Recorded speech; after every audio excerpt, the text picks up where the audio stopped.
Hello and welcome to this video. In this video, we're going to discuss Booleans and conditionals. Now, we've looked at integer, string, and float data types. Now, Python has a type of variable or data type called bool, stands for Boolean. It has only got two possible values, true and false. So let us get started with this immediately. X equals true with a capital T, and that gets colored with a different font. That means that's a reserved keyword. It has special meaning in Python. So this basically means it's a Boolean data type. So if I print it, the value should show as true, but if I print the type, it should show as bool. So we'll give it a minute for this notebook to connect, and then we'll be able to see the output in just a second. Now, while we are waiting for this, rather than putting true and false directly in our code, something like assigning the value of true to a particular variable or something like that, we usually get Boolean values from Boolean operators. Now, these are operators that answer yes or no questions. Is this number greater than 6? Is the string value equals something, right? So there's always a check that goes on that has a Boolean outcome. Okay, so what are some of those Boolean or comparison operators? To check for equality, we use double equals. Now, this is different from a single equals. Single equal to sign is an assignment operator, whereas double equal to sign is a comparison operator. So it basically checks whether the value of A is equal to the value of B or not.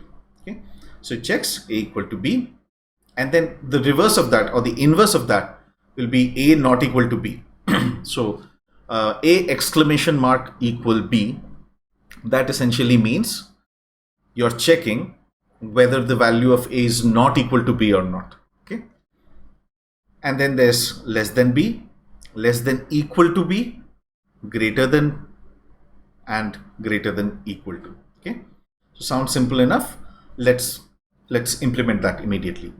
So we're defining a user defined function here, which says can run for president, and the input to this is age, right? So given the age, this function will say whether you're eligible to run for president or not. So with the return keyword, we are returning a Boolean operator or a comparison operator, age greater than equal to 35. Now this expression, depending on the input, will either evaluate a true or false. Okay, so let's try with both the cases. So the question we are asking is, can a 19-year-old run for president? So the answer to that question will be a function call to can run for president function with an input of 90, with the input of the age that we are interested in. Same goes for 45-year-old. We call the function again, and this time we give it an input of 45. So for the first case, it should ideally return false because 19 is not greater than equal to 35, and for the second case, it should return true. So we should see two outputs on the screen, false and true. Yeah. So we got what we expected. Let's look into some other examples. Now this is an interesting one. Magnitude wise, they are the same, but you can see 3.0 in Python is a float, whereas 3 is an integer. So what does this evaluate to? It still evaluates to true because we are checking magnitude and not the data type in this case. Okay, but then sometimes it can go a little tricky because float and int being from the same number family of data structures, they can adjust, but not with strings. So if I have string value of 3 trying to equate it to an integer value of 3, this will evaluate to false. So just be a little careful in a couple of these edge cases. Now these comparison operators can be combined with arithmetic operators, and we've seen a plethora of examples on arithmetic operators. So let's get started with this again. We define a function called isOdd that takes as an input a number, and then checks whether the remainder of the division when done with 2, is it 1 or not. Okay, so what is an odd number? if I divide that number by 2, then I should get a remainder of 1. And we know that the modulus operator gives us the remainder, right? So if I want to write an is-ought function, this is exactly what we would be interested in doing. And again, we don't want to get caught up in which part gets executed first. So it's very safe to enclose the expression that we want to evaluate in parentheses. So once we do this, is odd 100, then this particular expression will evaluate to 0, because the remainder when you divide 100 by 2 is 0, and is 0 equals 1, that's a false. So the first answer should be false and the second answer should be true. Again, no surprises here. I repeat, you need to draw the distinction between equal to sign, which is the comparison operator, versus the equal to sign, which is the assignment operator. Now, let's go a little more involved with this. So, we've looked at evaluating one Boolean operation. Now, it turns out you can evaluate multiple Boolean operations as well. So, let's go back to can run for president. And now this time, I want to evaluate, can someone of the given age and citizenship status run for presidency in the United States? So what is happening here is this person whose eligibility we are trying to evaluate has to be, number one, greater than the age of 35. We've seen this before. But he or she also has to be a natural born citizen. Okay? And this time, we'll take a Boolean as an input. What we are doing with that is, if the value of this is true, and if the value of age greater than equal to 35 is also true, then only we will return true. Otherwise, it will be false. So, just to get this straight, if you look at true and true, the output will be true. Okay. If you look at any other value apart from this, the output will be false. Okay. So false and false evaluate to false, false and true evaluate to false, true and false evaluate to false, only true and true evaluate to true. Okay. Because it's an AND condition. So let's run this function again, and this time we're going to provide two inputs. One is the age, and the second is the value for whether this person is a natural born citizen or not. So in the first case, obviously, since this is true and the age is 19, this condition will be true, but this condition will be false. And we've already seen true and false equate to false. So the first output will be false. No, this person is not eligible to run for president. What about this one? It's a no-brainer. This person is not a natural born citizen, so we don't even need to look at this condition. Don't even need to look at the age condition. This will evaluate to false. This person is a natural born citizen, as well as his age is greater than or equal to 35. So the last call will evaluate to true. Yeah. Okay. So now, going by that, again, I'm introducing a new keyword here and asking you to guess what will be the value of this. Okay. Now, OR is basically another way to combine Boolean operators, where if one of the cases are true, then the entire thing is true. Let me quickly demonstrate. True or true is obviously true, no doubts there. True or false will be true, because it's an OR condition. If any of these conditions are satisfied, then we're good. And false or false will evaluate to false. Okay. So with that understanding, I leave it as an exercise what the output of this will be. Just think about it. Okay. So I hope you were pausing your screen to kind of guess what the answer was. And this evaluates to true. And again, it's not particularly matching intuitively with what we were expecting, right? So anyone would just come in and say, you know what, true or true evaluates to true, and then true and false evaluates to false. So the final outcome should be false, right? Wrong. So for example, and is evaluated before or. Okay, so there is an operator precedence going on over here. So that's why the expression evaluate to true. So if the and is computed first, true and false is false. And true or false is actually true. And hence you get the output. Okay, so I've put in a link for the order of precedence right here in the notebook. So once you get your hands on this, you should be good. You should just be able to look at it and then go for it. Okay, so the following expression, prepared for weather, have umbrella or rain level less than 5 and have hood or not rain level greater than 0 and is workday. This is a kind of a long chain of stuff that you need to parse out so that you understand what the final outcome will be. So I'm trying to say that I am safe from today's weather if I have an umbrella, or if the rain isn't too heavy and I have a hood. Otherwise, I'm still fine unless it's raining and it's a work day. Okay, so when you break it down with these three conditions, this is exactly what the expression is trying to tell you.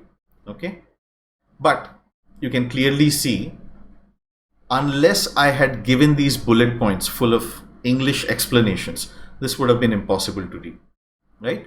So what we do again, the parentheses comes to the rescue. So condition number 1, if I have an umbrella, so I have an umbrella. Or if the rain isn't too heavy and I have a hood, so or the rain isn't too heavy and I have a hood. And again, since it's a combination of two conditions, I enclose them in parentheses. Otherwise, I'm still fine unless it's raining and it's a work day, or the rain level is greater than 0 and is work day not. Okay, so we introduce one more keyword here, not.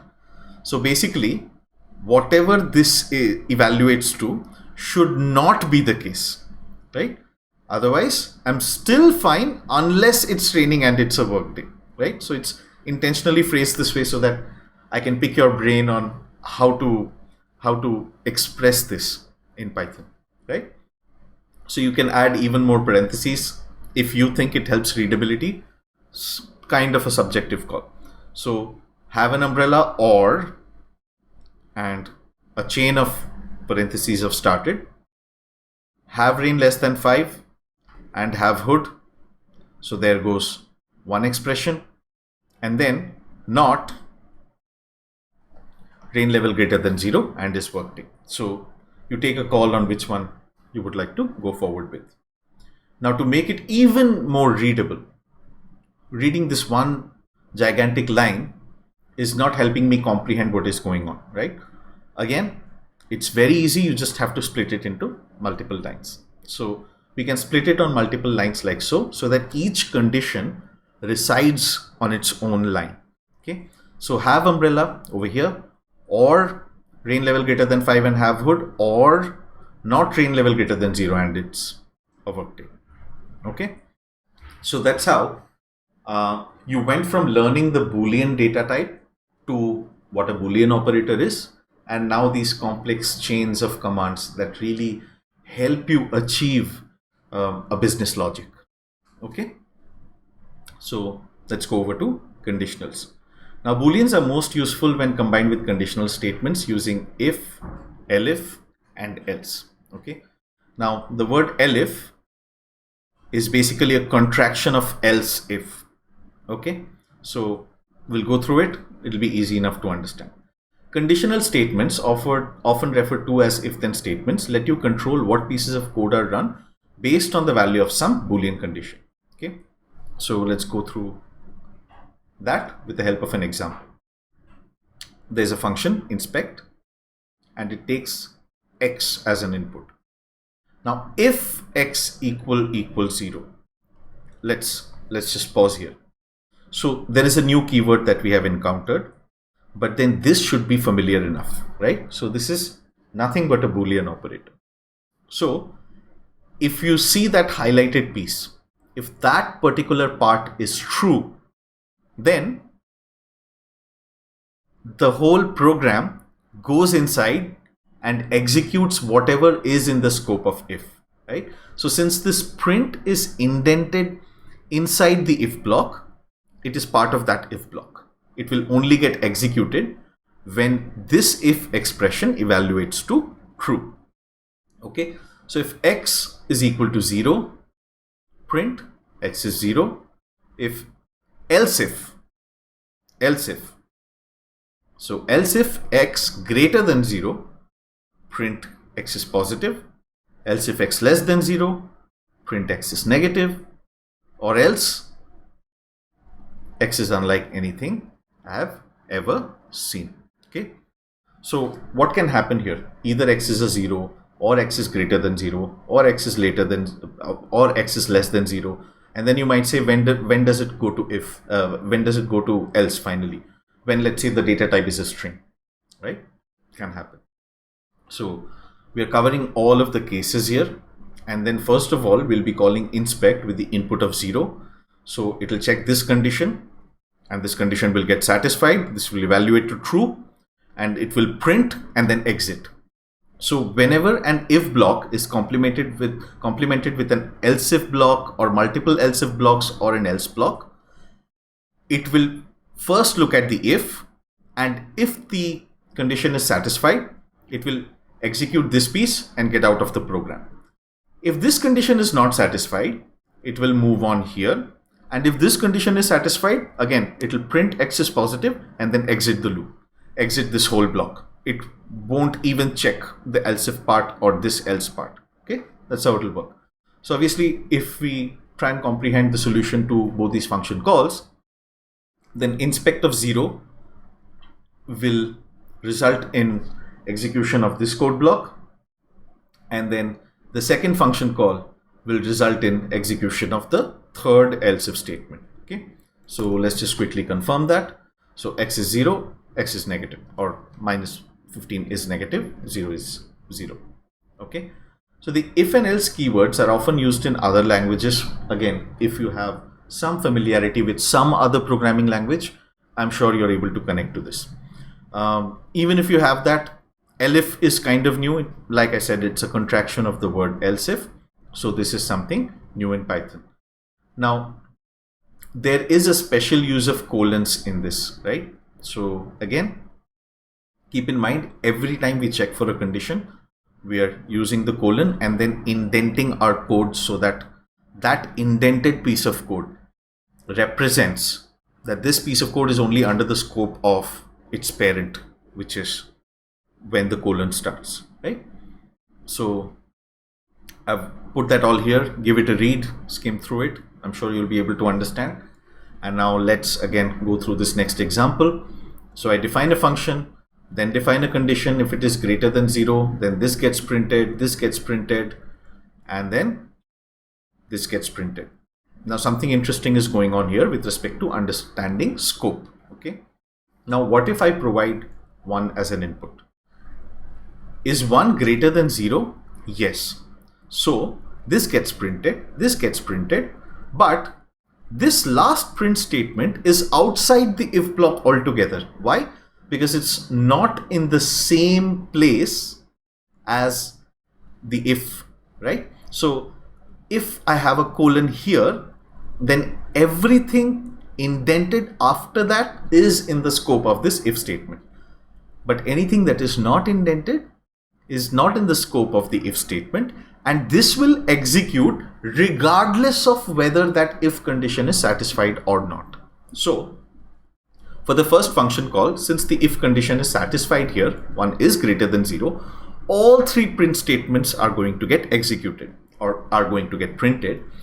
And for the second part, since it does not satisfy this condition, only the last statement gets printed. Let's see that in action. So you see, for x equals 1, all 3 statements got printed, but for x equals 0, only one of these got printed. Okay. Again, let's quickly discuss Boolean conversion. We've seen int conversion, float conversion. We may even have seen string conversions, right?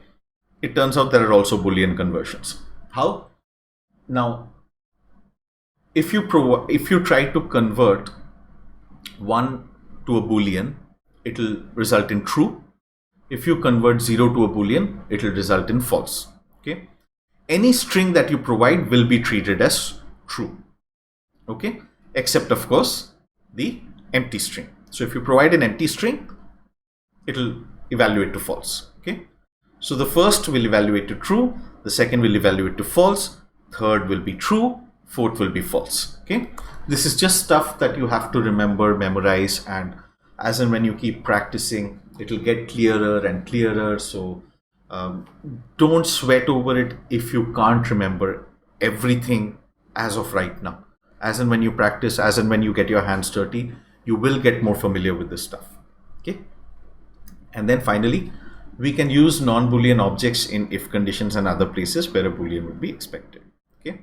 So if I say if 0, remember, Boolean of 0 is false, right? So this will evaluate to false and this won't get printed. Whereas this is a non-empty string, so automatically this gets evaluated to true and then this will get printed. Okay, so we'll only see spam getting printed and not 0. That's the expectation, and that's exactly what we have. So that's a quick skim through of an important concept of Booleans and conditions. Thank you very much for being with me so far. See you in the next video.